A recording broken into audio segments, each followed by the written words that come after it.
Good morning. Please stand with your school community, and if you wish, join me in the Pledge of Allegiance. I pledge allegiance to the flag of the United States of America and to the republic for which it stands, one nation, under God, indivisible, with liberty and justice for all.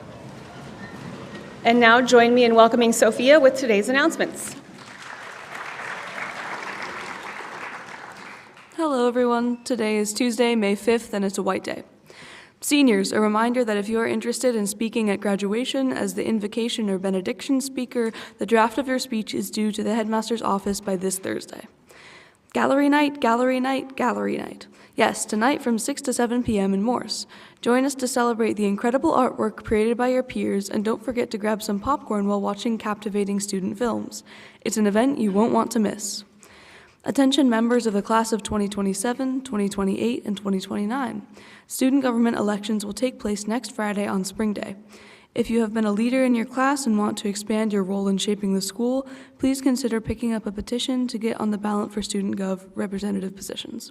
If you are already in Student Gov, please see Mr. J. Ryan today or tomorrow to pick up a petition.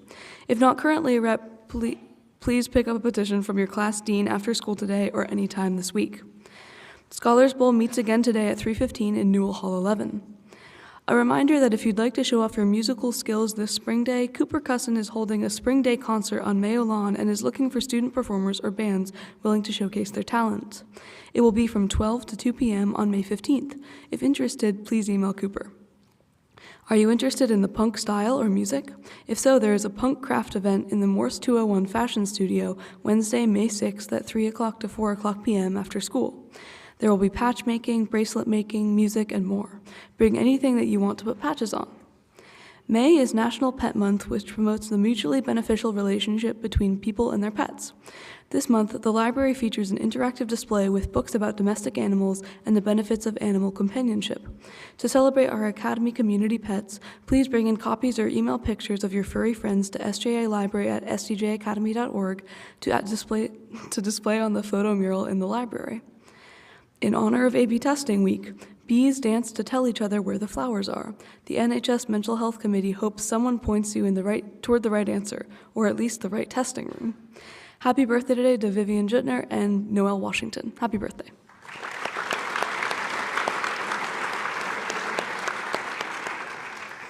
Today for sports, we have track and field at North Country at 3:30. Please release the team at 1 o'clock. Boys tennis at home versus Stowe at 3:30. Please release the team at 2 o'clock. And girls ultimate at home versus Milton at 4 o'clock. Have a good day, everyone. Thank you, Sophia. Some late announcements. Attention SJA students, please help us celebrate Hilltopper Heroes Week. Stop by Academic and Student Life to pick up a card to recognize a faculty or staff member who makes a difference, always knows what to say to brighten your day, or makes you laugh. The cards are made and ready for you to write a small note and deliver them to the person who makes a difference here for you. Congratulations to the Film 2 Advanced Film students, Cooper Cusson, Leo DeLucia, Ace Irwin, and Griffin Nisley, as well as their actors, Cicada Barnes, Moxie Stoller, Allie Moline, Riley Washington, and Bo Roper, who won the Cohouse Film Slam competition over the weekend. The film also won Best Use of Location, Best Use of Genre, and Best Use of Sound. Congratulations.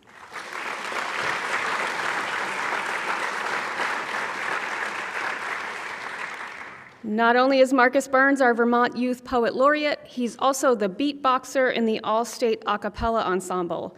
Joining him will be Donnelly Johnson as a baritone. The All-State Modern Band will feature Sawyer Daffenrud on lead guitar, Zoe Bartlett, Ben Wood, and Gray Cashin will be in the All-State Band, and Rain Rashid, Moxie Stoller, Sophia Montague, Ivan Mullins, and Lila McKenzie will be in the chorus. Please congratulate these outstanding musicians on their selection to this year's All-State Music Festival this weekend.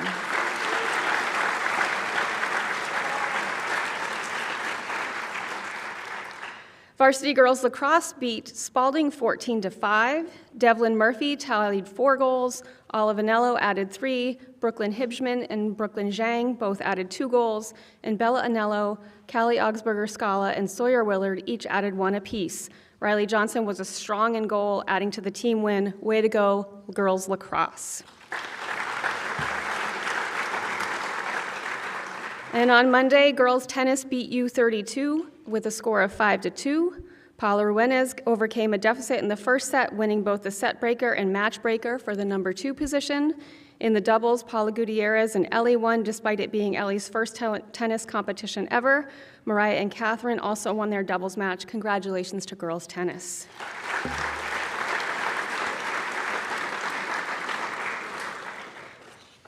And now we have a senior auction announcement. Could I please have Lily Groft and Riley Washington join me on the stage?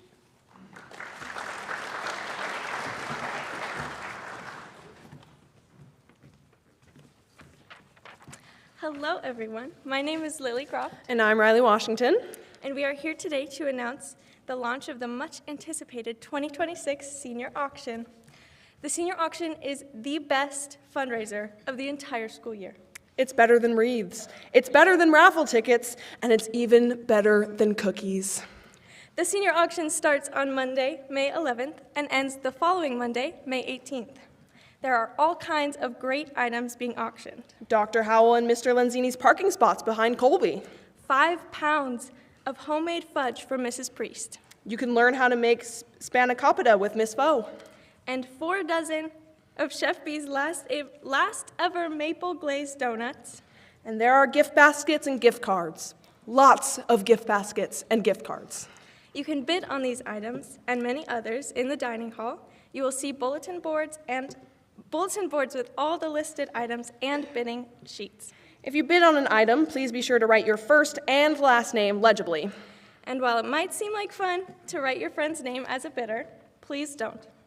We've put a lot of work into this, and we want to respect those who've donated and those who are supporting the auction by making legitimate bids. Thank you, and enjoy the auction.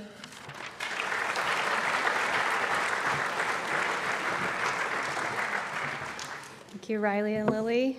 And now we have 2 sets of department awards. I'm going to start with the History Awards this morning. The first award is for Trillian Hyde. Trillian is an endlessly curious and thoughtful student. She puts forth so much effort in her written work, and this is matched by her exceptional contributions to in-class discussion in our philosophy class. Please congratulate Trillian Hyde.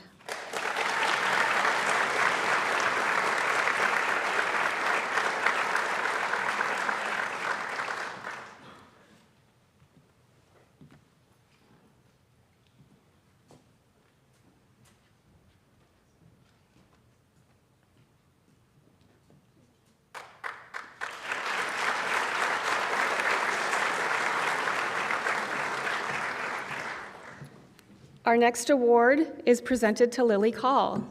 Lily is an exceptional student whose intelligence and motivation set her apart in psychology class. She consistently demonstrates curiosity, thoughtful analysis, and a strong work ethic, contributing meaningfully to every class. Beyond her academic strengths, Lily is a supportive, kind, and respectful classmate who helps to promote a positive learning environment for all. Congratulations, Lily Call.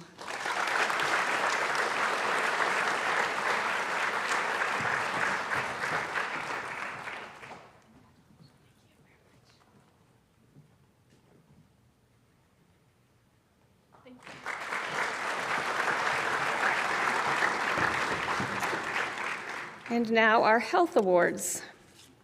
There are 2. The first award is for Sydney Schoenbeck. Sydney is a truly deserving recipient of the Health and Fitness Award for her commitment to both personal excellence and continued growth in the field of health and wellness. Since arriving at St. Johnsbury Academy, she has fully embraced every opportunity available to her, consistently demonstrating dedication, discipline, and initiative. As a member of the track and volleyball teams, Sydney not only contributes as a competitive athlete, she has gone and continues to go above and beyond, frequently training on her own in the weight room and on the track to improve her performance. Congratulations, Sydney.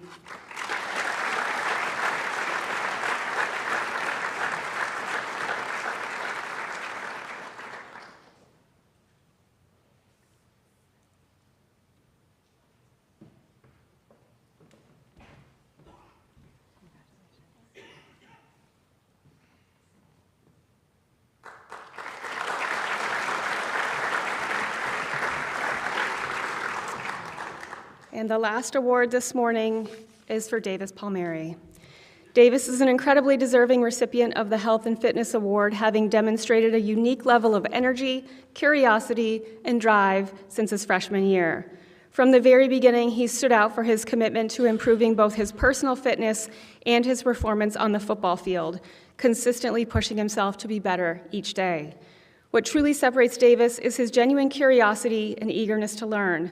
This has led to him taking full advantage of the health and wellness curriculum, enrolling in nearly every course offered in the department.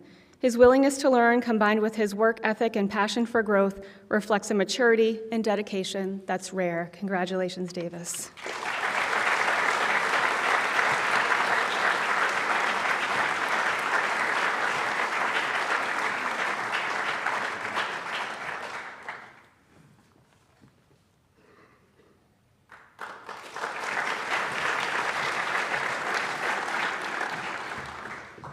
So I have a few comments to give this morning as we celebrate our faculty and staff who help make the Academy a truly special place.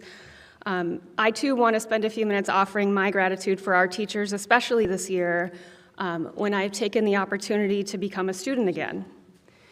When I first started at the Academy, Mr. Stark invited me to visit the woodworking class pretty often. One morning, I finally decided to take him up on the invitation, and I stopped in to see what students were working on, and I was pretty astonished. Under his careful eye, a dozen students moved with purpose around the room, each at different stages of their individual projects. Mr. Stark expertly alternated between explaining something to me, offering a student a reminder, and investigating a sound that suggested that something was off somewhere in the shop. After that day, each time I saw Mr. Stark on campus, he'd invite me to come by and take part in a woodworking class, this time as a student. And each time I met his invitation with a joke about why that would actually be a really terrible idea and remind him that I needed all 10 of my fingers. But being the educator that he is, he never stopped encouraging me to try. So fast forward to this fall, when you might remember that I had the chance to spend time with Mr. Duso and the students in his tech comm class, where I followed the directions on how to change a bike tire, albeit poorly. If I'm honest, that experience was uncomfortable for me. It was both frustrating and energizing. And that moment in that class rekindled a kind of curiosity I hadn't even realized that I'd lost. And I knew I needed to sort of follow that feeling. So the next time I saw Mr. Stark, I asked if I could stop by his class to turn a bowl. And a few days later, during his A block, Mr. Stark grabbed a chunk of wood and set me up at a lathe in the corner. Within minutes, wood shavings were flying, and within the hour, the hunk of wood I started with had transformed, to my surprise, into a small bowl. It was the closest thing to magic that I'd ever been a part of. With my wooden bowl in hand, I left Streeter and made my way to Colby, stopping along the way to show anyone in my path what I'd done. Mr. Legge, who spent the hour documenting my adventure, would later say this was his favorite part of the hour. I stopped students, I stopped my colleagues, I stopped Mr. Bickford in the crosswalk, and each person I talked to reacted to my joy with their own. As it turns out, joy is contagious. As we entered Colby, Mr. Legge turned to me and said, maybe we should make you visit more classes and make this a series. So my mind was already thinking about who would let me be their student next.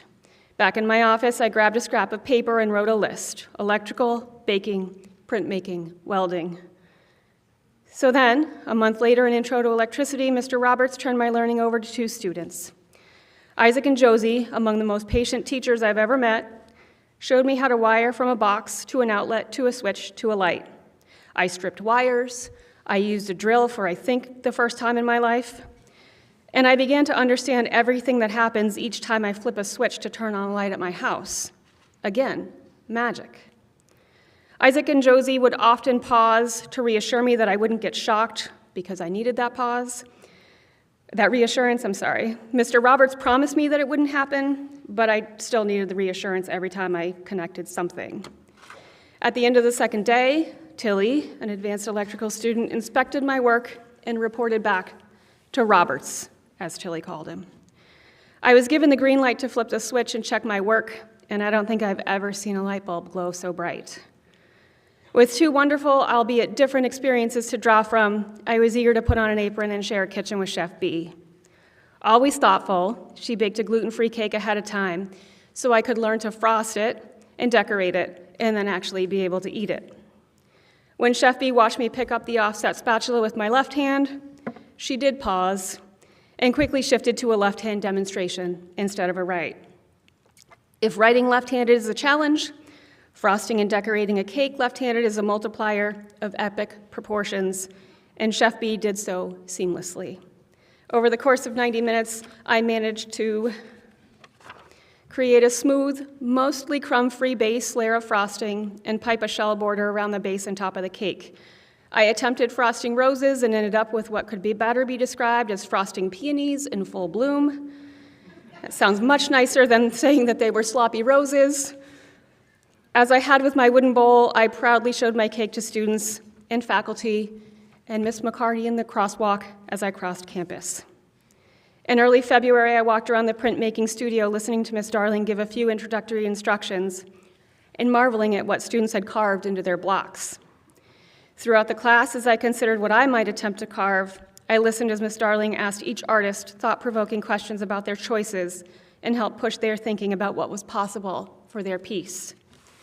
Miss Beckwith provided all the reassurance necessary for one artist to stick with a color choice that they initially thought was questionable for their print. As the teachers moved purposely from student to student, I marveled at how fortunate I am to work at a school with incredible opportunities to learn and talented colleagues who tirelessly support that. Since the carving process would take more time, Ms. Darling packed materials for me to take home, and this week I'll return to the print studio to print the block that I carved. The block has a simple phrase that I've thought about a lot this year: joy is essential. Just before February break, I joined Mr. Mitchell in one of his intro to welding classes. I had a little confidence heading into welding. I hadn't done everything perfectly or even well, but I'd done things, and still I had to face the fact that I hadn't welded, and I was nervous. Honestly, I probably would have backed out of welding, but now Mr. Legge was invested in this project, and Mr. Mitchell had picked out the perfect class for me to come learn in. So, semper discens and onward, I showed up in welding. After some initial instruction, Mr. Mitchell had 3 volunteers. Josie, yes, the same unfortunate student who was my teacher in electrical, would now also be my teacher in welding. Layla and Gracie supervised me. With their guidance, I tried to move the bead the length of the plate. The first 2 lines were inconsistent. The third resulted in a giant hole. But by the 5th and 6th lines, I could finally listen to their directions and move the bead at the same time. I ended up with a single, somewhat okay line, and it was glorious. Somewhere between the bead lock in September and the burned welding plate in February, I was inspired to sign up for a pottery course through the Adult Ed program, taught by our very own Mr. Chatterley. Like many things I tried this year, I'm not good at pottery, at least not yet. Maybe not ever, but that's not the point. The point is, I want to stay a student. I'd always value learning, but this journey taught me to value something deeper. It gave me the courage, at my age, to be a beginner. For most of my career, I've thought about learning from the perspective of an educator, how to guide it, support it, and improve it for kids. These past months have shifted that perspective. They've reminded me what it feels like to sit in uncertainty, like so many of you do each day, to say, I don't know, and keep going anyway. The most powerful moments of this whole experience were when I didn't know what I was doing, and I chose to try it anyway. In those moments, supported by generous teachers of all kinds, I rediscovered what it means to be a student again. And that's really the heart of Semper Discens. Not mastery, but mindset, and not comfort, but courage. I have a closing remark, but before I do that, I want to first thank the teachers who welcome me into your classrooms, and all of our teachers who welcome each of you students into their classrooms each day. I also want to thank one other person who was a really big part of my learning adventure this year, and that's Mr. Legge. I'm incredibly grateful for his willingness to take part alongside me, to laugh as I exclaimed to more than one person, I made electricity, when in fact I'd only wired something, and to assure me and then reassure me that even if some of the things I was trying to do felt scary, that they really would be worth it. Mr. Legge, I have a small present for you. I still can't make a coffee mug out of pottery. I don't know why that's so hard for me, but it is. But one of the first things I made that didn't actually explode or fall apart, or I didn't trim it to within inches of its life, was a little planter. So I'm gifting that to you, Mr. Legge. I don't know if he's hiding somewhere.